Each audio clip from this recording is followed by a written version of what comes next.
Nessa segunda-feira, o Partido Liberal, legenda de Bolsonaro, protocolou um pedido para votar a urgência do projeto de anistia na Câmara dos Deputados. O líder do PL na casa, Sóstenes Cavalcante, colheu 262 assinaturas, 5 a mais do necessário para incluir a proposta em pauta.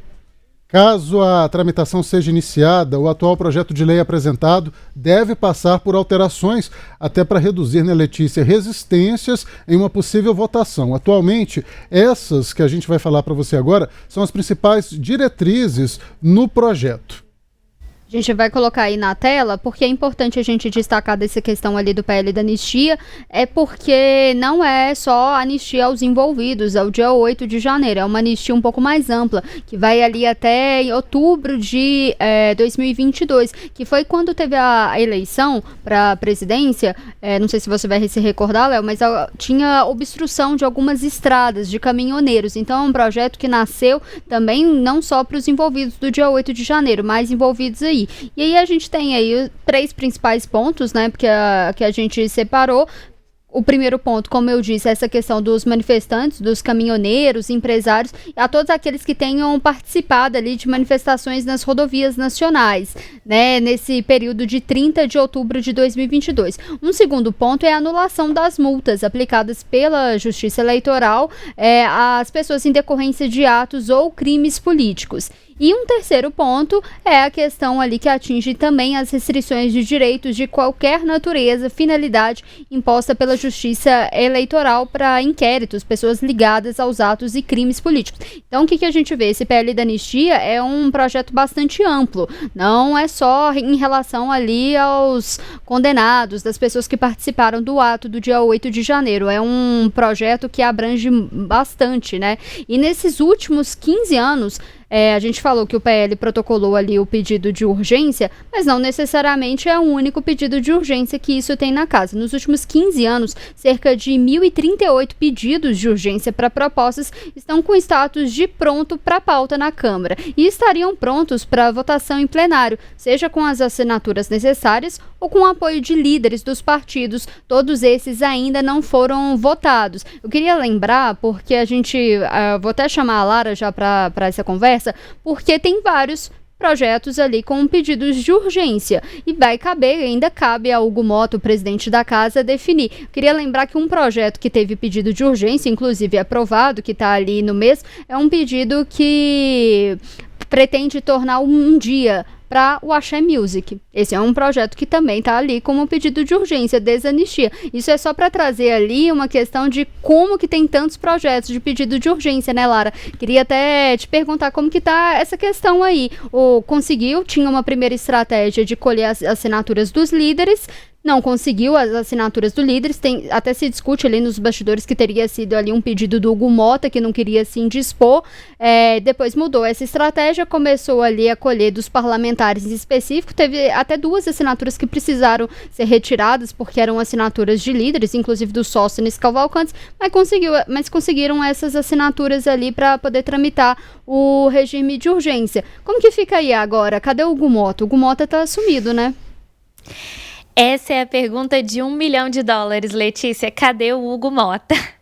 Desde quarta-feira à noite, o contato com o presidente da Câmara dos Deputados tem sido muito difícil por parlamentares de várias vertentes no Congresso, principalmente diante das movimentações recentes e desse acúmulo de problemas na Câmara dos Deputados. Você tem aí uma pressão muito grande pelo PL da anistia, tem a questão da cassação do mandato do deputado Glauber Braga, que foi aprovado no Conselho de Ética na semana passada.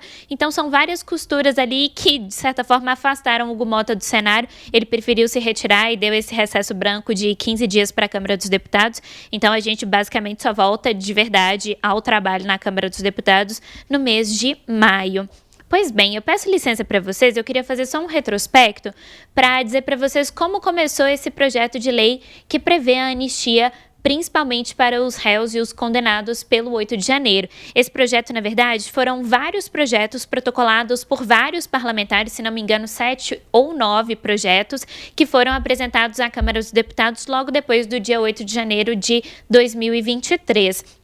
Nesse sentido, esses projetos foram todos reunidos sob a forma de um projeto só, na verdade de um substitutivo, apresentado pelo então relator dessa proposta na Comissão de Constituição e Justiça, que é o deputado Rodrigo Valadares, do União Brasil. Ele faz parte daquela ala um pouco mais bolsonarista do União Brasil e é uma ala que também está presente em outros partidos que compõem a base do governo, como por exemplo o PP e o MDB, também republicanos.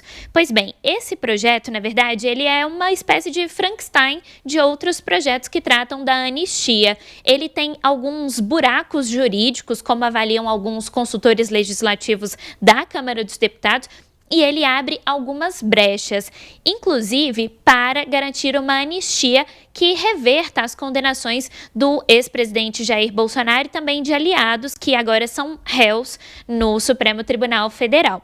Bom, nesse sentido, é importante dizer que Bolsonaro, durante certo tempo, adotou um discurso de que a anistia não era para ele, não era para seus aliados, mas para as pessoas que estiveram ali, que participaram das invasões e dos atos de depredação dos prédios públicos aqui na Praça dos Três Poderes, naquele fatídico domingo do 8 de janeiro.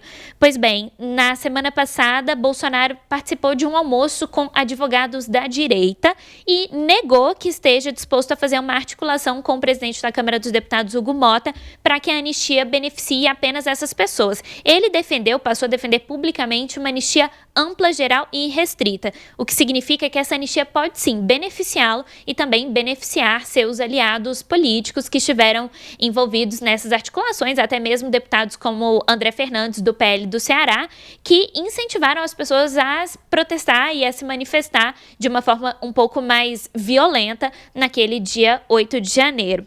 Pois bem, em relação ao requerimento de urgência, vale lembrar que no ano passado esse projeto de lei estava para ser votado na Comissão de Constituição e Justiça antes de avançar para o plenário da Câmara dos Deputados, quando o então presidente da Câmara, Arthur Lira, retirou da CCJ e decidiu que seria criada uma comissão especial para refinar esse texto, para garantir que esse texto seja corrigido nesses buracos jurídicos e também definir um marco temporal exato para indicar quem vão ser as pessoas beneficiadas por essa anistia. Em seguida, isso paralisou, o PL chiou um pouco naquele momento, mas acabou concordando com a posição do então presidente Arthur Lira. Agora as coisas mudaram um pouco, o partido não quer mais essa comissão, não quer mais seguir com esse acordo, inclusive essa posição mais ofensiva do PL em relação ao PL da anistia tem gerado um certo constrangimento. Eu conversei com alguns líderes partidários em algumas semanas, tenho feito essas conversas, e eles relatam sim um constrangimento com essa atitude um pouco mais ofensiva, principalmente do líder do PL, o deputado Sóstenes Cavalcante, que chegou aí ao aeroporto na semana passada para tentar coletar as assinaturas. 257 assinaturas são o mínimo necessário para que um projeto seja automaticamente incluído na pauta das urgências que precisam ser votadas. E aí entra o ponto que você falou, Letícia. Tem mais de 2.000 urgências para serem votadas, ou seja, depende diretamente de um desejo, de uma vontade, de um despacho do presidente da Câmara dos Deputados, Hugo Mota, de colocar para votação. Ou seja, apresentou com esse máximo de assinaturas, ultrapassou essas 257, mas isso não significa nada se Hugo Mota não quiser pautar. Claro que é uma forma de pressão da casa. Por outro lado, é importante a gente dizer que a estratégia inicial de Sóstenes era coletar as assinaturas dos líderes das bancadas e não dos deputados individualmente, mas isso não deu certo, os líderes não assinaram. Inclusive, nessa lista de 262 deputados que assinaram requerimento de urgência, o único entre eles que é líder de uma bancada é o doutor Luizinho, que é do PP do Rio de Janeiro. Ali no Rio, PP e PL têm uma proximidade muito grande e também Sóstenes e Luizinho têm um contato um pouco mais próximo. E aí algumas outras questões entram nessa discussão. Por exemplo, Moses Rodrigues, que é um deputado do União Brasil, assinou o PL da anistia e ele estava sendo cotado para assumir a liderança do União Brasil com a ida de Pedro Lucas para o Ministério das Comunicações. E agora, será que o governo vai de fato aceitar um deputado que assinou o PL da anistia? Lindbergh Farias, que é líder do PT, falou na semana passada que é hora desses deputados que compõem partidos, que são de partidos da base, como por exemplo União Brasil, Republicanos, MDB, decidirem de que lado eles estão. E aí Lindbergh foi muito claro: não adianta querer ser governo na hora boa, de conseguir um ministério, de conseguir um cargo e, quando precisa, decidir que não é mais governo. Ô Lara, eu queria perguntar justamente sobre essa questão. A Glaze tem feito alguma articulação, né, nesse sentido para poder retirar. E aí fica a minha questão, né? O que o governo tem feito, né, realmente? Tem muito se falado que o governo preparou ali uma lista ali dos deputados que têm cargos no governo, se tem votado, não só nessa questão ali de assinar do PL da anistia, mas se tem votado junto com o governo e tentar fazer uma contraofensiva mesmo. O que o governo tem feito para poder barrar? Não tem como mais tirar a assinatura, mas tem como mudar o voto, né? O que o governo tem feito, assim? Porque a gente tem visto um governo que não tem conseguido se pautar. E nesse caso ali, necessariamente, muito se fala, a gente até mostrou algumas pesquisas aqui da Datafolha, da Quest, mostrando que a população em geral, ela não tem esse anseio da anistia. Só que, querendo ou não, isso é um mérito ali do PL, o PL tem conseguido realmente pautar. Pode não ser a pauta do Congresso, mas acaba sendo uma pauta pública porque o PL tem conseguido, né, realmente colocar esse debate em pauta. Hugo Mota não tem conseguido trazer, né, outros temas para poder, porque quando aconteceu o PL da reciprocidade, que era para poder ali das taxações ali, principalmente das medidas do Donald Trump, das medidas da taxa, a gente viu um Congresso que conseguiu se unir e votar. Cadê as outras pautas? É mais uma questão do governo, do Hugo Mota, porque talvez está faltando pauta para o Hugo Mota, né? Como que tem sido essas questões ali e o que o governo tem feito, né, exatamente? Letícia, em relação ao governo, é preciso dizer que, na verdade, quem está tomando a dianteira dessa movimentação contra o PL da anistia não é nem Zé Guimarães, que é o líder do governo na Câmara dos Deputados, e também não é ninguém ali do Palácio do Planalto, mas o líder do PT na Câmara, o deputado Lindbergh Farias, que aí vale um parênteses, é casado com a ministra Gleisi Hoffmann, das Relações Institucionais. Então, de certa forma, esse assunto está ali um pouco ligado, eles têm conversa, sim, a respeito disso. Pois bem, o Lindbergh na semana passada começou um verdadeiro pente fino ali na lista de nomes dos deputados que assinaram. Até aquela altura, essa lista não era pública, então, na verdade, quem tem acesso a essa lista era o deputado Sóstenes Cavalcante e algumas outras fontes conseguiam ali o acesso à listagem de parlamentares que assinaram. Pois bem, Lindbergh pegou essa lista, ele foi até o gabinete do Isnaldo Bulhões, que é líder do MDB na Câmara, e eles fizeram um verdadeiro pente fino. Foi procurando nome por nome de deputado do MDB que assinou o requerimento de urgência e, pelo que nos consta, Isnaldo começou a ligar para esses deputados e pressionar uma retirada de assinaturas. Inclusive, a única parlamentar que retirou a assinatura da semana passada para cá, a gente fez essa conferência da lista que a gente obteve semana passada com a lista que foi publicada hoje, foi uma deputada do MDB, mas apenas uma. E nesse cenário a questão fica um pouco complicada, justamente porque Lindbergh quer saber quem é governo precisa fechar com o governo em todas as circunstâncias. A bancada do PT e o próprio Palácio do Planalto reconhecem que não vão ter maioria dentro das bancadas, por exemplo, de União Brasil e de Republicanos, que apesar de serem partidos do centro com representação na esplanada dos ministérios, são partidos que têm alas bolsonaristas um pouco mais radicais. Então, o governo já entende que esses votos não vai ter, e isso já é uma questão pacificada, inclusive, desde a demissão de Daniela do Vaguinho, que era ministra do Turismo e que foi substituída por Celso Sabino, justamente com essa justificativa de que a bancada do União não estava revertendo os votos que o governo desejava nas votações importantes no plenário da Câmara dos Deputados. Mas, acima de tudo, o governo entende que esses votos são perdidos e a bancada do PT também entende dessa forma. Mas alguns outros votos são considerados inadmissíveis para a bancada do PT e também para o Palácio do Planalto. E aqui eu queria citar um exemplo, que é a questão do Podemos. O Podemos, a grande adesão da bancada do Podemos ao requerimento de urgência do PL da anistia gerou muita irritação na bancada do PT e também ali na cozinha do Palácio do Planalto, né, que são esses ministros mais próximos do presidente Lula. Isso porque hoje a bancada do Podemos na Câmara tem 15 deputados, 9 deles assinaram o requerimento de urgência. Entre esses 9, a presidente do partido, que é a deputada Renata Abreu, de São Paulo. E o incômodo vem justamente porque, apesar do Podemos não ter lugar ali na esplanada dos ministérios, esse partido ganhou o direito dado pelo governo federal de indicar a presidência da GEAP, que é basicamente a operadora dos planos de saúde dos servidores federais aqui do Distrito Federal.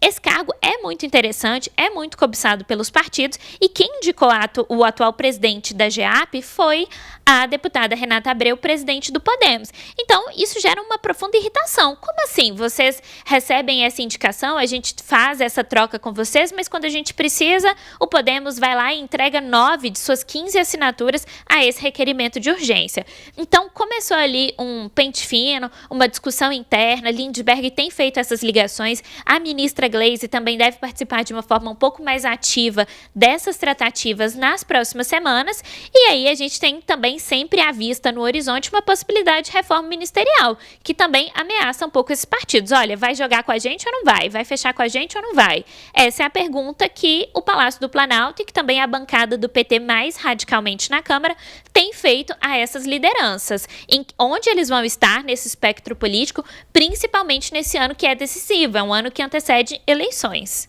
Lara, o jogo de forças está tão forte nesse momento que você disse aí que o governo quer saber quem está com ele, quem não está, mas o mesmo acontece do outro lado. O Congresso quer saber também quem está com ele, quem é Congresso e quem não é, o que acaba também dando aí a disputa de poder nessas duas frentes, né? A gente tem até uma informação de bastidor que o Sóstenes esperava passar o feriado de Páscoa, se reunir com a bancada de líderes para depois apresentar esse pedido de urgência, mas com essa contraofensiva do governo, ele resolveu se antecipar e colocar um pouquinho mais de pressão nisso tudo para ver se consegue discutir esse requerimento de urgência do PL da anistia. Só que o caminho ainda é longo, né? Ele venceu por agora uma batalha que é conseguir o total de assinaturas que permite a apresentação desse requerimento, mas agora o requerimento ainda precisa ser colocado em votação pelo presidente Hugo Mota. Se for aprovado, aí sim que o projeto, que o PL, enfim,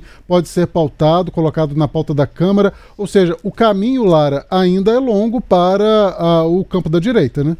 O caminho é Muito, longo. Léo. Eu até queria só fazer uma observação, porque o PL acabou ganhando. A gente pode falar que acabou ganhando porque, assim, depende do Hugo Mota. O Hugo Mota já mostrou ali que essa não é uma pauta do país, que não quer polarizar, não quer debater esses temas polêmicos, mas o PL tá conseguindo o que é uma estratégia dele. Ele tá dominando o noticiário, ele tá... a pauta não pode ser a pauta do Congresso, mas a pauta nacional ele tá conseguindo. Enquanto fica essa questão ali, todo dia falando de PL da anistia, e fica essa questão, fica parecendo realmente que o Congresso está esvaziado, porque a gente não vê outras pautas, né? O Hugo Mota também não tem conseguido. Eu queria até também perguntar para a Lara, porque a gente vê se está tendo alguma articulação ali do Hugo Mota ou de alguns outros senadores para tentar talvez mudar esse projeto, porque o que a gente vê nesse projeto, como que é o que o Bolsonaro tem defendendo, é uma anistia ampla e restrita. Se mudar esse projeto, se tem alguma articulação para mudar esse projeto para uma questão ali das penas, porque o que muito se discutiu do projeto da anistia e causou revolta é a dosimetria das penas. Se tem algum projeto, alguma articulação para que se possa mudar esse projeto, porque se você diminui a dosimetria das penas das pessoas que foram condenadas, você já tem um arrefecimento ali desse debate político. Eu falo isso porque o deputado do Republicanos de Tocantins, Ricardo Aires, ele já tem algumas propostas que já estão pipocando, né? Ele tá até propôs que seja feito um plebiscito ali para anistia. Queria ver, tem algum outro projeto ali, até em articulação talvez com o judiciário, para poder rever essa questão das penas? Letícia, na verdade vou começar primeiro pelo Léo para eu conseguir lembrar.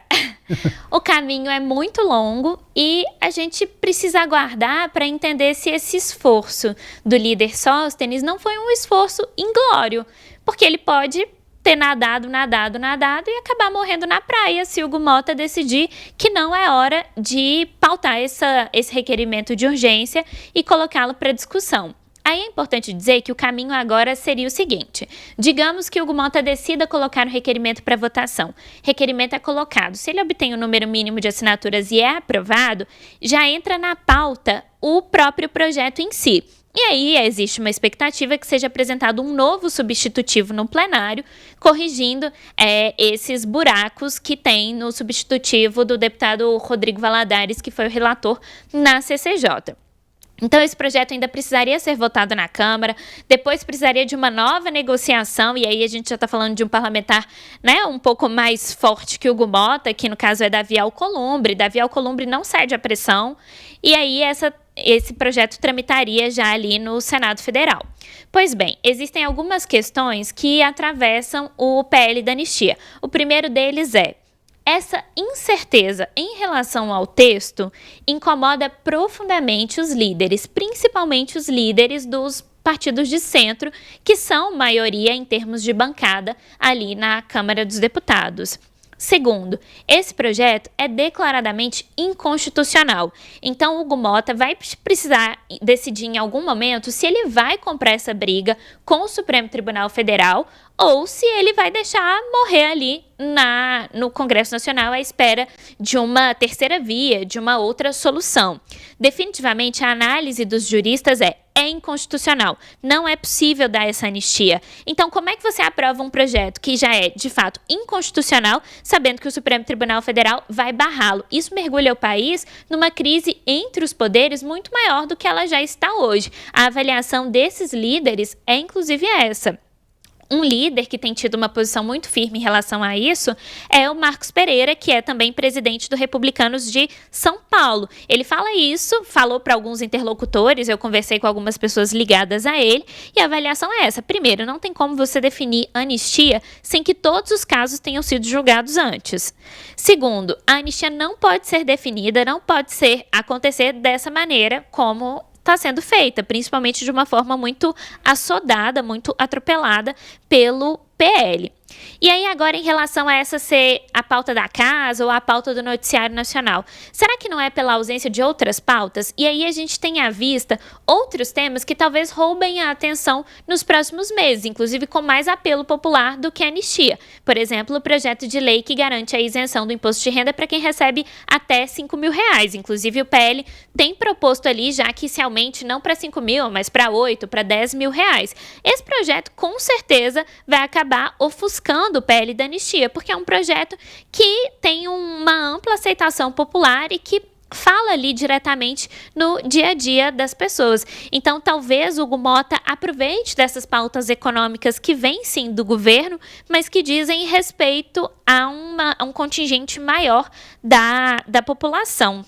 Olá. E acho que pode falar, Léo. Eu acredito que isso vai entrar também na precificação que a própria direita vai fazer, porque se eles continuarem insistindo por muitas e muitas semanas e impedindo que uma pauta econômica como a do imposto de renda seja discutida no Congresso, isso vai pesar também na opinião pública, como já está pesando. A Letícia bem lembrou sobre as pesquisas que apontam que a maioria da população brasileira é contra essa discussão da anistia no Congresso neste momento agora, por mais que a direita tenha conseguido colocar esse assunto na pauta na imprensa, nas redes sociais, em vários outros canais. Mas até que ponto isso é vantajoso para a direita se ela começar a incomodar e a impedir que outros temas sejam discutidos? Mas a gente viu a questão, vou até pedir a Lara para poder relembrar, porque não impediu totalmente, né? Essa obstrução ficou ali um tempo, quando precisou votar um projeto que era ali de interesse de todo mundo, como o PL da reciprocidade, que pretendia ali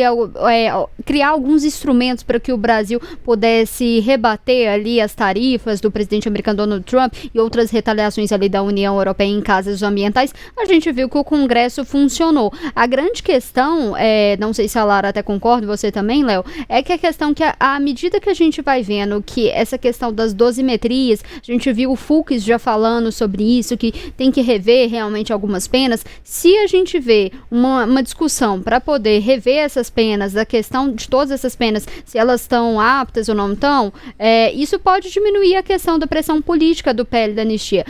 O que a gente viu ali na questão, a minha avaliação mesmo, a gente deveria, o Supremo talvez não tenha toda essa estrutura, mas precisava a gente avaliar caso a caso, porque realmente são crimes diferentes, é golpe de Estado, mas uma pessoa que financiou, uma pessoa que depredou ou foi massa de manobra, todo mundo tem que ser punido, mas não necessariamente precisa ser com rigor, porque se a gente tem algumas dessas penas, mais do que em casos de assassinato, a gente gera ali uma distorção que coloca em xeque até o judiciário. O Flávio Dino até falou que essa questão, né, das altas penas, quem define define é a lei que define qual que vai ser a questão ali das penas, se vai ser 14, se vai ser 15 anos, e quem define a lei ali é o Congresso. Então ele justificou essas altas penas ali na questão do Congresso, mas à medida que a gente já vê ali até uma discussão no próprio Supremo para poder rever alguma dessas penas, a gente vê, e ali tem uma questão que eu trouxe ali que precisava realmente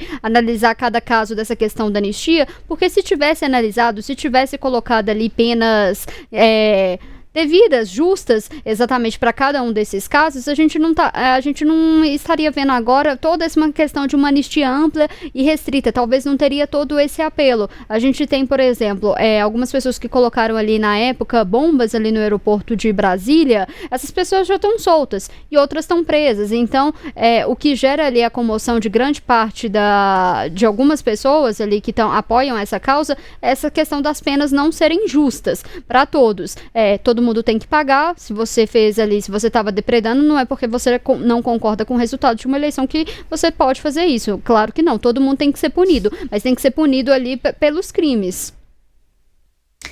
Pois é, Letícia, acho que eu quero começar pela questão da dosimetria que você levantou. Um projeto de lei não pode definir a dosimetria das penas desses réus e desses condenados pelo 8 de janeiro, porque, de fato, seria uma forma do Congresso confrontar o Poder Judiciário. Então, na verdade, essa revisão precisa partir ali do Poder Judiciário. Inclusive, quando a gente teve a mudança do regime de prisão da cabeleireira Débora, que escreveu Perdeu Mané na Estátua da Justiça, houve uma avaliação de alguns núcleos bastante significativos ali na Câmara dos Deputados de que o Supremo Tribunal Federal está disposto a discutir a questão da dosimetria das penas que foram distribuídas a esses réus. E isso foi muito bem visto, inclusive como um aceno para dar uma freada na anistia. Olha, se o STF está disposto a negociar, a gente pode esperar. Existe essa avaliação. E existe uma avaliação também de que o PL da anistia é uma pauta de um partido, o Partido Liberal, e é uma pauta eleitoreira. Isso eu ouvi da boca de um líder. Inclusive, ele me falou uma outra coisa que eu acho que é importante trazer, que é inclusive bastante consensuada entre algumas bancadas e também no Supremo Tribunal Federal. Se você não pune essas pessoas da maneira adequada, você dá aval para que elas repitam os gestos que foram cometidos em 2023, por exemplo, em 2027, se o candidato que uma parte das pessoas não quiserem que seja eleito, ganhar. Então, por exemplo, as pessoas vão se sentir autorizadas a repetir esses gestos de depredação e de violência. Essa é uma avaliação que tem sido feita. O ministro e presidente do STF, Luiz Roberto Barroso, o ministro Flávio Dino, já falaram isso publicamente, que é necessário punir, que ninguém gosta de punir, mas que é necessário. A questão do Fux é um ponto importante, porque existe uma ótica de quem ali pode ser enquadrado, por exemplo, com um crime de dano qualificado ao patrimônio tombado, e quem daquelas pessoas vai ser qualificada também com um crime de tentativa de golpe de Estado e de abolição violenta do Estado Democrático de Direito. Nesse segundo caso, você tem a aplicação das penas previstas no Código Penal, e que aí são penas um pouco maiores, levando a, por exemplo, a maior parte dos condenados que tiveram penas ali entre 10 e 14 anos. É importante dizer que para muitas das pessoas foi concedido o direito de assinar um acordo de não persecução penal com a Procuradoria-Geral da República. E outras pessoas já não tiveram essa opção, dada a violência dos atos que são imputados a elas. Então, isso é uma discussão importante, porque, na verdade, isso precisa partir do Supremo Tribunal Federal. Luiz Fux, por exemplo, faz uma avaliação de que nem todos os casos podem ali ser enquadrados como, por exemplo, a abolição violenta do Estado Democrático de Direito e tentativa de golpe. Com isso, as penas acabariam sendo inferiores às que foram propostas, por exemplo, pelo relator, o ministro Alexandre de Moraes. Clara, mas nós tínhamos aí o Jair Bolsonaro fazendo uma verdadeira peregrinação pelo Congresso, até também no Judiciário, tentando convencer os parlamentares de colocar em votação esse projeto aí que promove a anistia para os acusados aí, condenados pelos atos de 8 de janeiro. Sem a figura de Jair Bolsonaro agora nesse pós-operatório, que eu imagino aí que antes de 30 dias ele não vai estar na ativa ainda politicamente falando, quem assume esse protagonismo? Quem seria o deputado ou o senador do PL, ou seria também o próprio presidente do PL, o Valdemar, que assumiria esse protagonismo de negociar, de fazer essa articulação junto ao Congresso? Boa pergunta, Léo. Bom, eu acredito que uma figura que pode ser predominante nesse cenário de articulação é o hoje vice-presidente da Câmara dos Deputados, Altineu Cortes. Ele era, até o ano passado, líder da bancada do PL. Ele é uma figura conhecida por uma boa construção, um bom diálogo com os líderes de outros partidos. Ele é essa figura que trabalha ali mais nos bastidores, nos telefonemas, nas conversas. E ele tem um perfil um pouco menos radical na avaliação de alguns setores que o perfil do líder Sóstenes Cavalcante, que já é alguém que vai ali mais para frente, dá a cara a tapa, né? Foi ali ao aeroporto coletar assinaturas, né? É essa figura mais do enfrentamento ali dentro do PL. Eu acho que, na verdade, a gente vai ter uma distribuição de funções. Outra personagem que eu acho que vai ser um pouco determinante nesse sentido, que acho que vai aparecer muito, é o Zucco, que é o deputado que assumiu a liderança da oposição. O Zucco tem feito reuniões muito frequentes, na verdade, todas as terças-feiras de manhã, ele tem feito reuniões no apartamento funcional que ele ocupa aqui em Brasília com os vice-líderes da oposição e algumas figuras que não são, inclusive, do PL. Por exemplo, Marcel Van Hatten, do Novo do Rio Grande do Sul, Maurício Marcon, do Podemos, do Rio Grande do Sul. Essas figuras ali acabam aparecendo nessa articulação e nessas conversas. Então, o Zucco é uma frente de combate muito importante do PL na Câmara dos Deputados. Ele arregimenta muito bem, dialoga muito bem ali com o chão de fábrica da Câmara. Então, acho que ele vai surgir. Não acho que vai ter uma figura que vai substituir o papel de Jair Bolsonaro, mas acho que são várias. Acho que vem aí Altineu Cortes nesse diálogo, né, mais alto clero com os líderes das bancadas, acho que vem Sóstenes também e o Zucco. A gente tem, só queria trazer um último ponto aqui pra gente, porque a gente vê ali alguns parlamentares, como eu falei aqui, o deputado republicano ali de Tocantins, sugerindo um plebiscito nessa questão da anistia, mas a gente vê alguns parlamentares ali defendendo, até o líder do PSB sugeriu ali indulto ao invés da anistia, todo mundo tentando encontrar ali um meio termo, uma saída. Essa questão do indulto mesmo, dificilmente eu acredito que o presidente Lula iria aceitar, toda essa questão. A gente vê ali uma corrida contra o tempo ali, de todo mundo tentando ser, pegando uma brecha para poder ser um padrinho também de toda essa questão da anistia, pensando justamente em 2026. Letícia, Lara, antes da gente mudar de assunto, você quer comentar, Lara, fazendo aí essa conclusão que a Letícia trouxe pra gente? Quero, Léo. Eu quero, na verdade, trazer um dado que a gente deu em O Tempo no dia 30 de março. Foi um levantamento feito pelo Supremo Tribunal Federal e acho importante a gente trazer aqui em relação às condenações e as pessoas que receberam penas privativas de liberdade ou penas de restrição de direitos. Esses dados foram levantados pelo Supremo Tribunal Federal e repassados à imprensa no final do mês de março. 542 pessoas receberam punições leves, que são aquelas que são preenchidas com prestação de serviços à comunidade, pagamento de multa ou restrição de direitos. Outras 249 sofreram penas leves de até 3 anos de prisão. 3 anos de prisão, se é réu primário, essa pessoa não fica encarcerada. Inclusive, o Código Penal permite que essas pessoas cumpram suas penas em regime aberto, desde que elas não sejam, né, reincidentes, como eu disse. Agora, a gente tem um dado que são 248 pessoas restantes que receberam penas de prisão que variam entre 11 anos e 6 meses e 17 anos e 6 meses. São aquelas pessoas que foram identificadas como as que entraram no Palácio do Planalto, no Congresso Nacional, no Supremo Tribunal Federal e tiveram atitudes mais violentas naquele 8 de janeiro. Então, como a gente pode perceber, a maior parte das pessoas receberam penas leves ou punições leves que não envolvem sequer a restrição de liberdade.